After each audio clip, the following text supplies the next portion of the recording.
ก็กำลังจะเดินทางไปศรีลังกามารอท่าขึ้นเครื่องอยู่สนามบินสุวรรณภูมิ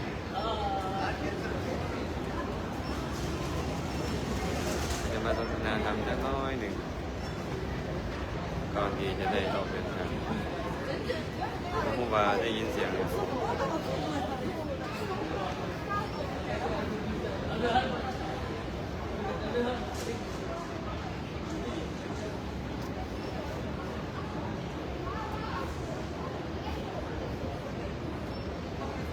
ียงชัดเจนบ่เนาะ ลองคอมเมนต์เข้ามาด้วยจ้ะผู้ใดเข้ามาแล้วก็ซอยแชร์ออกไปเป็นธรรมทานแน่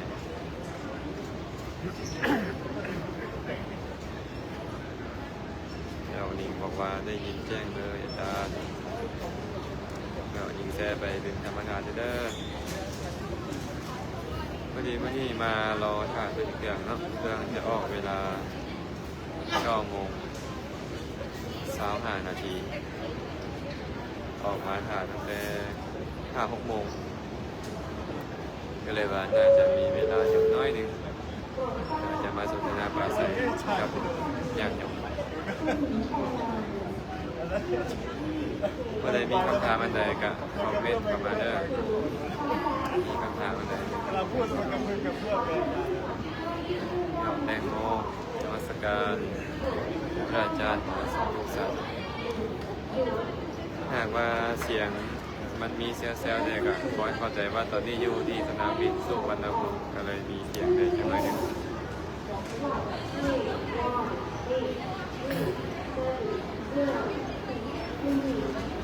จุดหมายคือประเทศศรีลังกานี่เนาะ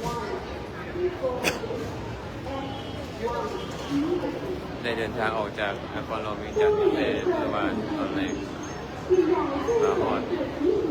สนามบินสุวรรณภูมิเมื่อคืนนี้ก็ประมาณ8 โมงแรง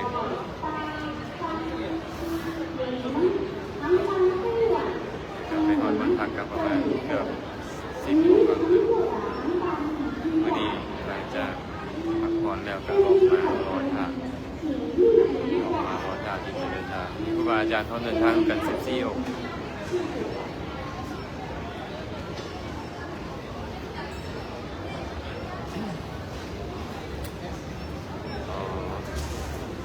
สุวิตาถามมาเรื่องเตาที่เห็นอันตรายเห็นปัจจามิตรแล้วมันเข้ามามันหดโตเข้ากระดองของมันครับเพิ่นก็อุปมากับพระภิกขุนี่นะพระภิกขุนี่เหมือนกับตัวเตามันมีอวัยวะ6 ส่วนที่มันใช้เวลาที่มันจะเดินทางไปใส่1ก็คือหัว2ก็คือหางและขาทั้ง4ขา4หัว1หาง1ก็เลยออกเป็น6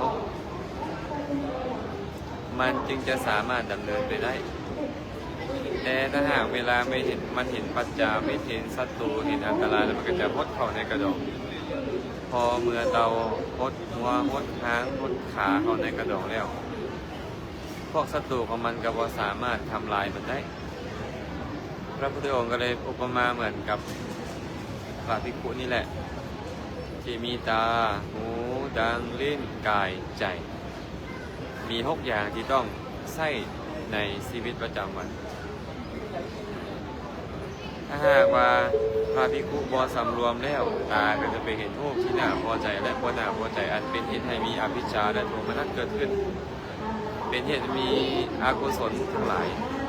เพราะว่าจะเป็นความโลภความโกรธความหลงความอิจฉาริษยาเป็นต้นเกิดขึ้นเขาก็จะได้หับทุกข์ในขณะนั้นก็ตามหรือเมื่อมันได้โอกาสส่งผลให้เขาต้องประสบทุกข์ในอบายเป็นต้นก็ตามการที่มันหดเข้าในกระดองการที่เราหดเข้าในกระดองนั้นเหมือนกับการที่ภิกขุนี่สำรวมอินทรีย์มีตาเห็นรูปแล้วสำรวมระวังสังวรบ่ปล่อยให้อวิชชาโทมนัสเกิดขึ้นบ่ปล่อยให้อกุศลธรรมอย่างใดอย่างหนึ่ง เกิดขึ้นครอบงำจิตใจได้นี่เอิ้นว่าการพดกระดองของพระภิกษุพระภิกษุกะคือการถึงแม้ว่าพระผู้มีพระภาคเจ้าจะตรัสเรื่องของพระภิกษุก็จริงแต่หมายถึงคนทั้งหมดเลยบ่ว่าจะเป็นญาติโยมครูบาสงฆ์ครูบาสิกาบ่ว่าจะเป็นครูบาอาจารย์บ่นักบวชผู้ใดผู้หนึ่งก็ตามเพราะว่ากิเลสมันเกิดขึ้นทางตาเกิดขึ้นทางหูเกิดขึ้นทางดั้งทางลิ้นทางกายทางใจและผู้ใดก็มีอยู่ทุกเมื่อทุกวันเลยไอ้6ประการเจ้าจะเป็นฆราวาสญาติโยมเจ้าจะเป็นบรรพชิตนักบวชอินทรีย์ทั้ง6นี้มีอยู่กับทุกคนกิเลสก็เกิดขึ้นในทวารทั้ง6นี้แม้แต่กุศลก็เกิดขึ้นผ่านทวารทั้ง6นี้ทั้งหมดการสำรวมอินทรีย์บ่ปล่อยให้อวิชชาและโทมนัสเป็นต้นเกิดขึ้นจึงเหมือนกับเต่าพดเข้าในกระดองอันนี้พระพุทธเจ้าได้ตรัสไปแบบนี้เนาะ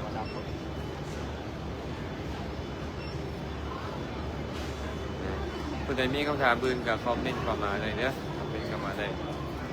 เดี๋ยวจะตอบคำถามให้กับโยมเพิ่นบางนึง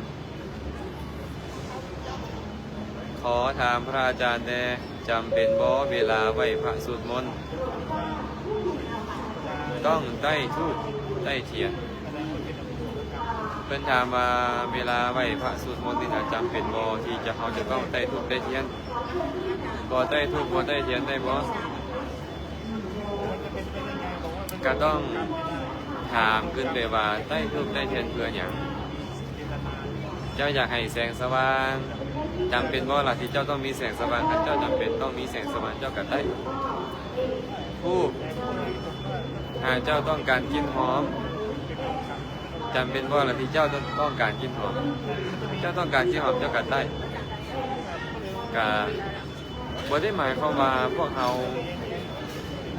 ไหว้พระสวดมนต์ทุกครั้งต้องได้ธูปได้เทียนเราต้องไปเห็นความจริงของมันต้องเห็นความเป็นจริงว่าเป็นอย่างเขาจึงต้องได้เทียน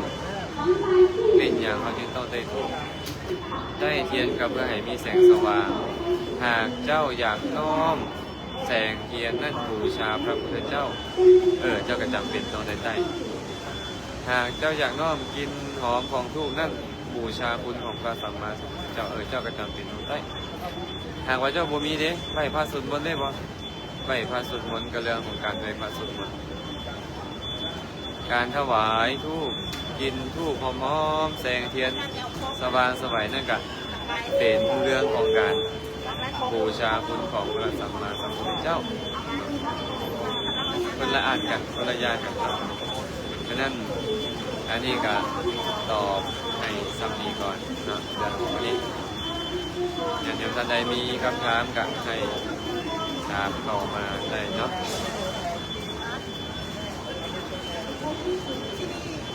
ท่านบ่มีคำถามก็จะตอบคำถามใหม่ของเพื่อนถามนะขอนอบน้อมพระอาจารย์ขออนุญาตถามมีคนหนึ่งไหวพระจำศีลภาวนาแต่ก็ยังบ่มีอย่างดีขึ้นเพราะเหตุใดเนาะกันหน่อย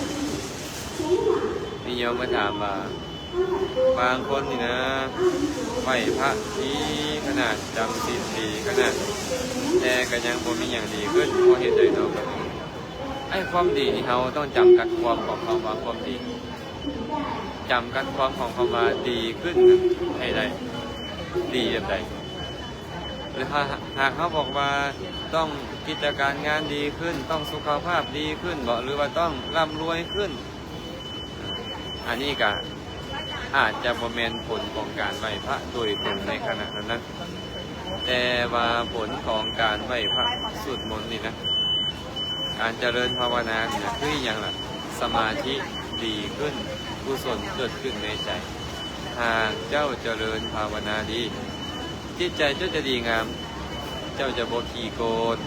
เจ้าจะบ่ขี้โลภเจ้าจะบ่มักอิจฉาริษยาโมเจ้าจะบ่ขี้ข้านมักง่ายเจ้าจะบ่มาประมาทเลินเล่อในการดำเนินชีวิตนี่แหละเอิ้นว่าประโยชน์ของการไหว้พระสวดมนต์และถามว่าเวลาไหว้พระสวดมนต์ไม่อย่างเกิดขึ้นหลักกุศลส่งผลที่อย่างส่งผลเป็นสุขแต่บ่ได้หมายความว่าการส่งผลของกุศลนั้นต้องส่งผลในมื้อนั้นในเดือนนั้นในปีนั้นบ่แม่น เนาะพระสัมมาสัมพุทธเจ้าได้แสดงเรื่องของผลของกรรมไว้ก็บอกว่าพี่ผู้ทั้งหลายกรรมมีอยู่3ประเภทเด้อ3ประเภทมีอย่างใด1ทิฏฐธรรมเวทนิยกรรม2อุปปัชชเวทนิยกรรม3อัปราประเวทนิยกรรมทิฏฐธรรมเวทนิยกรรมเป็นกรรมที่ได้เสวยผลของมันในชาตินั่นเลยอุปปัชชเวทนิยกรรมคือกรรมที่จะได้เสวยผลของมันในภพถัดไปอัปราประเวทนิยกรรมกรรมที่จะได้เสวยผลของมันหลังจากภพถัดไปอีกจนกว่าเจ้าจะปรินิพพานฉะนั้นกรรมไม่ว่าจะเป็นกรรมดีไม่ว่าจะเป็นกรรมชั่วส่งผลในชาตินั้นก็มีส่งผลในชาติต่อไปก็มีส่งผลในชาติที่3ถัดไปนั่นก็มีเนาะเราบ่สามารถที่จะไปกำหนดที่ให้มันส่งผลได้บางคนมักทำค่อยในใจว่าเฮ็ดบุญกะบ่ได้บุญเนาะเฮ็ดบุญกับบ่เห็นเจริญขึ้นเลยอย่างจะสิเป็นต้นนะอาตมาเคยตอบคำถามนี้ไปดูแล้วก็เคยเว้าเรื่อยๆนะเมื่อนี้ก็จะเว้าให้ฟังอีกกันแล้วกันเนาะอาตมาเคยแต่งนิทานเรื่องนึงขึ้นมาเว้าให้ญาติโยมฟังเพื่อที่จะสื่อถึงธรรมะที่ให้เขาได้รู้ถึงเงื่อนปลายสาเหตุที่เขาได้เสวยสุขหรือทุกข์มีโยมคนหนึ่งอยู่ภาคเหนือของประเทศลาวพูดแหละอยู่แถววงสาลีพูดแหละเขาเป็นคนที่ซัวซ่าลามกหลายมักฆ่าคนอื่นมักส่อโกงคนอื่นมักลักขโมยของคนอื่นมักประพฤติผิดในกามต้องการให้หน้าหัวส่วนต้องการอย่างพวกนั้นไปซ่อเสียดเอาเบิดไปโกงเอาเบิดไปลักขโมยเอาเบิดแบบนี้ค้าขายอาวุธสงครามค้าขายยาเสพติดค้าขายประเวณีต้องการจะเบียดเบียนภายในเฮ็ดเบิดเลยอยู่มาเมื่อหนึ่งเจ้าทรัพย์ที่เราเคยไปเบียดเบียนเขาโลภฮือขึ้นมาจะมาทำให้เขาจะมาฆ่าเขาคืนตำรวจกำลังเจ้าหน้าที่กับพยายามที่จะจับกุมเขาเลยตัดสินใจหอบทรัพย์สมบัติหนีจากแขวงโค้งสาลีไปอยู่แขวงอัตตปือในสุดของประเทศลาวพอไปอยู่อัตตปือปุ๊บเปลี่ยนพฤติกรรมเปลี่ยนชื่อเปลี่ยนนามสกุลเปลี่ยนพฤติกรรมเปลี่ยนชื่อเปลี่ยนนามสกุลเป็นพฤติกรรมไปฮอดพุ่นแล้วเฮ็ดดีขนาดเลยรักษาศีลดีให้ทานแบ่งปันดีช่วยเหลือบ้านเมืองสังคมดีเจริญภาวนาดีผู้ใดต้องการอย่างใดอย่างหนึ่งให้เราช่วยเหลือเราช่วยเหลือเมื่อบ่เฮ็ดความชั่วเลยตั้งแต่ไปอยู่ที่แขวงอัตตปือนะแล้วก็ใช้ชีวิตอยู่แบบนี้เป็นเวลาโดนหลาย10 ปีสุดท้ายตายถือคนอื่นฆ่าห้อยมีดห้อยผ้าห้อยควนห้อยลูกปืนห้อยทุบห้อยตีเต็มเนื้อเต็มตัวเราตายอยู่หน้าเงินของเราคนทั้งหลายที่อยู่ละแวกใกล้เคียงนั้นที่เคยเห็นเราเฮ็ดกุศลคุณงามความดีช่วยเหลือบ้านเมืองสังคมมันเข้าวัดเข้าวาก็โอ้ยจมกันว่าเฮ็ดดีบ่ได้ดีบาปบ่มีบุญบ่มีดอกเบิ่งแม่นี่นะพอตู้นี่เนี่ยเราเฮ็ดดีตลอดหลาย10 ปีผ่านมานี่นะเข้าวัดฟังธรรมรักษาศีลเจริญภาวนาช่วยเหลือบ้านเมืองสังคมดีแต่ว่ากลับบ่ได้อย่างเลยสุดท้ายต้องตายไปนี่บาปบ่มีดอกบุญบ่มีดอกอันนี้คนที่อยู่อัตตปือเขาเห็นคำนี้แต่ถ้าเขากลับไปถามมาถ้าคนที่เขาอยู่พงสาลีที่เคยถึกเราเบียดเบียนมาในการก่อนนั้นเราจะคิดยังไงเจ้าก็ต้องคิดว่า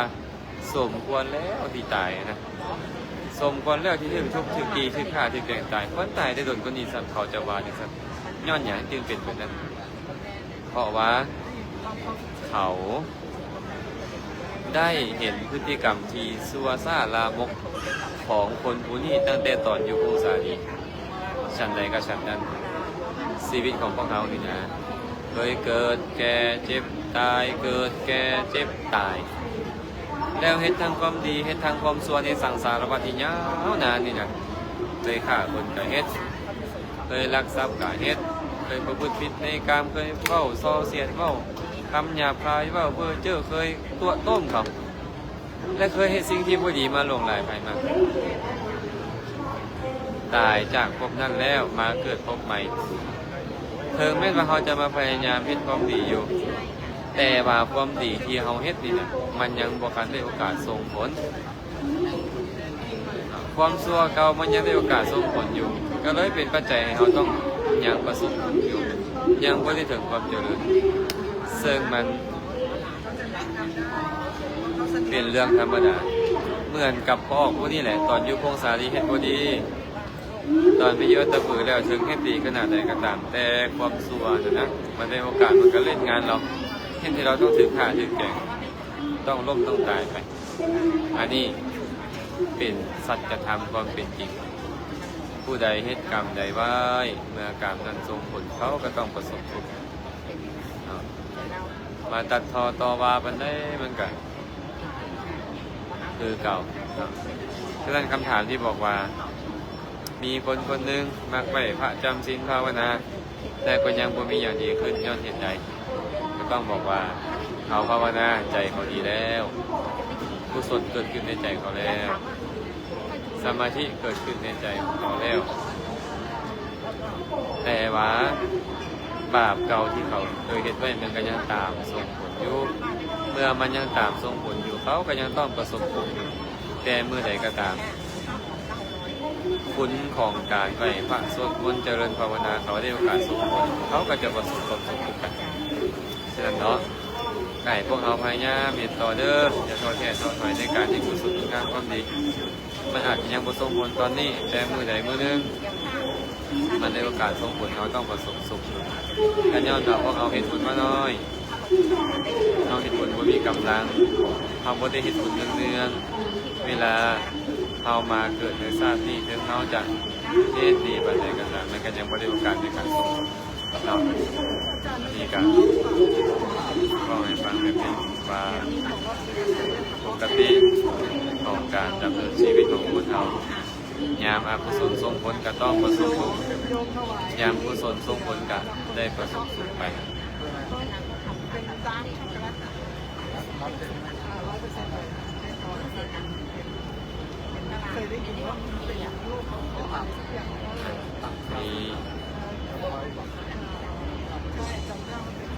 มีคำถามอื่นบ่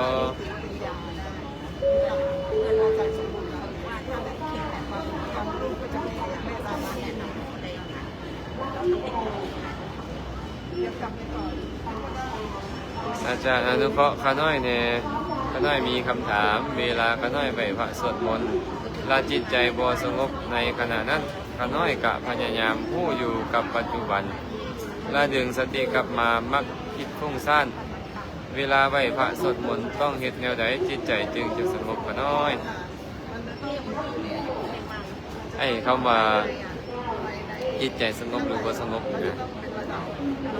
เราก็ต้องทำความเข้าใจว่าเป็นยังมันบ่สงบยังเขาคิดหลายเขาอยากสงบเราก็ต้องจดจ่ออยู่ในบทสวดสาธยายที่เขาสวดสาธยายนั้นเราก็จดจ่ออยู่คันจดจ่ออยู่มันก็บ่ฟุ้งซ่านเมื่อเจ้าบ่จดจ่อมันก็ฟุ้งซ่านเป็นบ่ล่ะมันก็ฟุ้งซ่านฉะนั้นเราบ่อยากให้ฟุ้งซ่านเราก็ต้องจดจ่ออยู่ในคำในบทพยัญชนะที่เรากำลังสวดอยู่สมาธิมันก็เกิดขึ้นเนาะจิตใจก็จะบ่ฟุ้งซ่านมันเป็นธรรมดาที่จิตใจของคนเราฟุ้งซ่านเนาะการที่เราบ่คิดบ่ฟุ้งซ่านเลยนั่นนะมันเป็นไปได้ยากมีแต่พระอรหันต์เท่านั้นที่บ่ฟุ้งซ่านเลยเขาก็เลยเป็นปกติของเขาที่ฟุ้งซ่านแต่เขาพยายามกลับมาอยู่กับอารมณ์อยู่กับการสวดสาธยายของเขาดุซ้ำใดได้นั่นแหละคือว่าเขากำลังพยายามฝึกให้มีสมาธิเฮ็ดต่อไปเนาะ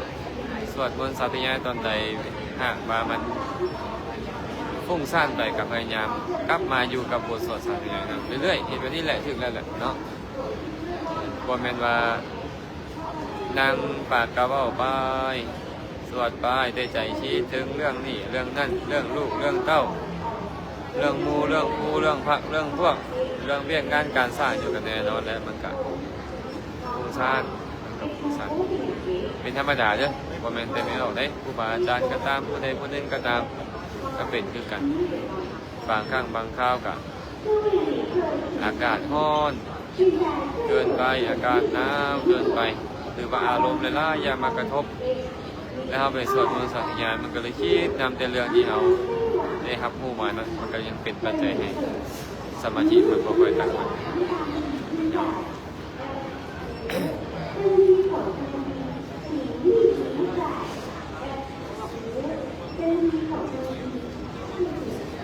อาจารย์ไปประเทศใดเดินทางปลอดภัยกำลังจะเดินทางไปประเทศศรีลังกามีญาติโยมเป็นได้นิมนต์ไปหลายปีแล้วปีนี้ได้โอกาสก็เลยว่าไปนิมนต์ไปหลายปีก็เลยไปเราจองตัวไว้วันที่16เวลานี่แหละ9:25 น.นี่อาตมาก็ยังอยู่ลาวบุญประมาณนี้เนาะยังอยู่ลาวพยายามเดินจาริกธุดงค์ให้ทันวันที่15ต้องจบโครงการเพื่อว่าวันที่15ตอนเข้าจบโครงการแล้วตอนแรงก็จะได้เดินทางต่อประมาณวันที่16เขาต้องได้ออกเดินทางไปศรีลังกาญาติโยมอยากให้ไปกราบไหว้พระเกี่ยวแก้วไปกราบไหว้สักการะบูชาต้นศรีมหาโพธิ์เป็นต้นก็เลยไปก็มีครูบาอาจารย์เป็นน้ำกันหลายองค์ประมาณ14 องค์ญาติโยมกัน10 กว่าทานสาวทานนี่แหละรวมเดินทางมาจากลาวเฮาก็มีอาตมาองค์นึงแล้วก็ญาติโยมอีก 4-5 ทานรวมกันเดินทางจะได้โอกาสไปเยี่ยมครูบาอาจารย์ที่เคยอยู่วัดปานาคามที่คนไปศึกษาธรรมเนียนอยู่ที่ประเทศศรีลังกาศึกษาธรรมะวินัยภาษาบาลีเป็นต้นเนาะประเทศศรีลังกาก็ไปให้กำลังใจกับเจ้า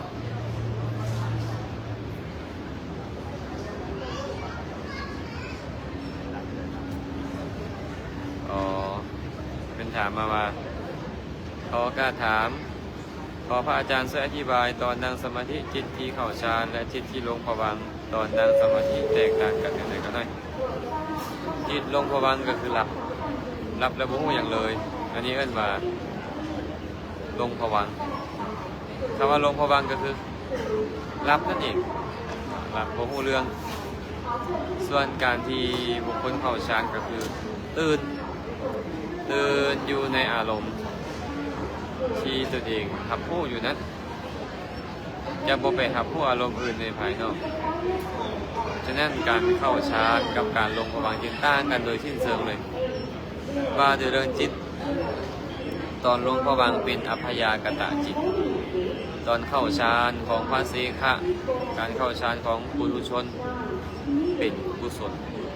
การเข้าฌานของพระอรหันต์ก็เป็นอัพยากตเป็นกิริยามันยังแตกต่างกันโดยสิ้นเชิงนะ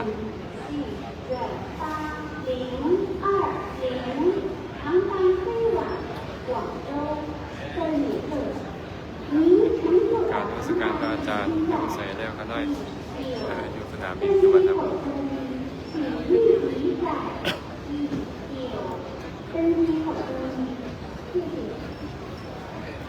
ผู้ใดมีปัญหาใดก็ถามเข้ามาเด้อมีปัญหาใดก็ถามเข้ามา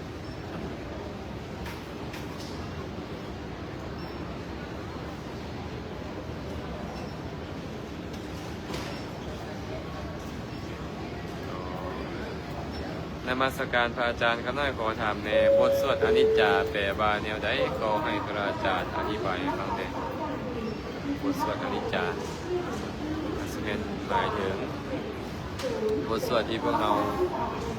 หลังได้ยินได้ฟังตอนที่ครูอาจารย์เพิ่นไปโปร่งศพแม่นปะไปโปร่งศพแล้วก็มักเบ้าแล้วก็ให้ญาติโยมเมตขาวบ่ จัวบวชในเมืองบอกในบ่อตามนั้นอนิจจาวัฏสังขาราอุปัทวยธรรมมิโนอุปชิตวานิรุชันติเตสังอุปสมโมสุโขแปลว่าสังขารทั้งหลายทั้งปวงบ่เที่ยงเนาะมีความเกิดขึ้นแล้วดับไปเป็นธรรมดาเกิดขึ้นแล้วก็ดับไปการเข้าไประงับสังขารจะได้เป็นสุขอย่างยิ่งอันนี้คำแปลของบทสวดอนิจจานะเป็นหมายถึงว่าสังขารก็หมายถึงขันธ์ห้าสังขารทั้งหลายคือรูปทางกายเวทนาความรู้สึกสุขแดนทุกแดนเป็นกลางๆแดนสัญญาความจือความจำแน่จือรูปเสียงกลิ่นรสสัมผัสนั่นแหละสังขารก็คือธรรมชาติที่ปรุงแต่งบอกว่าจะเป็นเจตนาบอกภัสสะบอกว่าจะเป็นสติปัญญาบอกว่าจะเป็นศรัทธาบอกว่าจะเป็นความโลภความโกรธความหลงทั้งหมดเอิ้นว่าสังขารในที่นี้จิตแบบนี้จิตที่เห็นรูปจิตที่ฟังเสียงจิตที่ดมกลิ่นจิตที่ลิ้มรสชาติเป็นต้นมันจิตขันธ์ห้าทั้งหมดนี่นะมันบ่เที่ยงเกิดขึ้นแล้วก็ดับไปเกิดขึ้นแล้วก็ดับไปเป็นธรรมดาของมันบ่มีอย่างเลยที่เกิดขึ้นแล้วจะบ่แตกดับทุกสิ่งทุกอย่างเกิดขึ้นแล้วแตกดับคือตอนนี้แหละเสียงที่อาตมาเปล่งออกไปมันเกิดขึ้นแล้วมันก็ดับไปเรียบร้อยเห็นป่ะจิตที่มาฟังเสียงที่พวกญาติโยมกำลังฟังอาตมาอยู่มันเกิดขึ้นมาฟังเสียงแล้วมันก็ดับไปมันไปหลายเพราะฉะนั้นทุกสิ่งทุกอย่างมันจะดับซ่าหรือดับไปก็ตามมันคือต้องดับพระองค์เลยบอกว่าอนิจจาวัฏสังขาราสังขารทั้งหลายทั้งปวงบ่เที่ยงอุปัทวยธรรมมิโนมีความเกิดขึ้นและดับไปเป็นธรรมดาอุปชิตวาเกิดขึ้นแล้วนิรุชันติยอมดับไปเตสังอุปสมโมสุโขการเข้าไประงับสังขารเหล่านั้นเป็นสุขอย่างยิ่งไอ้คำว่าระงับสังขารคือเนี่ยไหนล่ะระงับสังขารเหตุให้มันบ่เกิดขึ้นบ่ขันธ์ห้านี่เป็นไปบ่ได้ตามใดก็ตามที่พวกเขายังบ่ตายขันธ์ห้านี่ต้องเกิดดับอยู่เสมออย่างเช่นตอนที่พวกญาติโยมเห็นอาตมาว่าแม่ยังเห็นหลายๆคนบอกว่าตาเห็นความจริงแล้วบ่แม่นเนาะบ่แม่นตาเห็นเด้อสิ่งที่มาอาศัยตาที่เห็นแม่นยังล่ะวิญญาณมาตั้งอาศัยตาแล้วเห็นรูปเนาะแต่วิญญาณนั้นมันมีเวทนาเป็นเสวยเพราะคืออุเบกขามันมีตัวสัญญาเป็นจือที่เพราะว่านี่รูปมันมีตัวสังขารไปกระทบภาษาไปกระทบเจตนาไปจงจอดเอกคตาไปจดจ่ออยู่นี่เรียกว่าสังขารฉะนั้นเวทนาสัญญาสังขารและวิญญาณธรรมชาติ4อย่างนี่นะเป็นนามธรรมนี่มาตั้งอาศัยตานี่ตาเป็นรูปประธรรมและไปเห็นสีเห็นรูปนั้นเห็นบอกนี่ขันธ์ห้าเกิดขึ้นเกิดแล้วกระดับเกิดแล้วกระดับเกิดแล้วกระดับอยู่เรื่อยไปแบบนี้สิ่งที่เกิดขึ้นมาแล้วบ่ดับบ่มีดับทุกขณะก็มีเพราะฉะนั้นการเข้าไประงับสังขารเนี่ยจึงบ่สามารถยุดมันบ่ให้เกิดคำว่าระงับสังขารในที่นี้พระพุทธเจ้าหมายถึงการเข้าไประงับสังขารที่เป็นอกุศลไประงับสังขารที่เป็นอกุศลไม่ว่าจะเป็นความโลภความโกรธความหลงความอิจฉาริษยาความขี้ทีโลภะโทสะโมหะนี่เมื่อไประงับสังขารอันเป็นอกุศลไปแล้วมันก็จะบ่มีการสร้างภพสร้างชาติอีกเลยมันจะบ่มีการสร้างขันธ์ห้าในชาติต่อไปได้การเข้าไประงับสังขารจึงเป็นการเข้าไประงับกิเลสเมื่อระงับกิเลสแล้วขันธ์ห้าใหม่ที่จะเกิดขึ้นในชาติใหม่บ่มีก็ชื่อว่าระงับสังขารแล้วในชาติใหม่บ่ได้หมายความว่าเป็นต้องให้ขันธ์ห้าในชาตินี้บ่ดำเนินไปบ่แม่นพระพุทธเจ้าก็ตามพระอริยสาวกมีพระอรหันต์เป็นต้นก็ตามทางพระพุทธเจ้าทางพระอรหันต์เรานั่นนี่นะต่างกันระงับกิเลสระงับสังขารฝ่ายอกุศลคือกิเลสเมื่อระงับสังขารฝ่ายอกุศลคือกิเลสแล้วขันธ์ห้าเพิ่นก็ยังมีอยู่เกิดดับอยู่นั่นแหละเพิ่นบ่สามารถระงับการเกิดของมันได้ในชาตินี้แต่หลังจากพระอรหันต์ก็ตามพระพุทธเจ้าก็ตามตายแล้วปรินิพพานแล้วขันธ์ห้าใหม่มันบ่เกิดขึ้นอีกขันธ์ห้าใหม่มันบ่เกิดขึ้นอีกเอิ้น โวหารว่าระงับสังขารหรืออีกโวหารหนึ่งก็คือระงับความยินดีพอใจในสังขารนั้นระงับตัวตัณ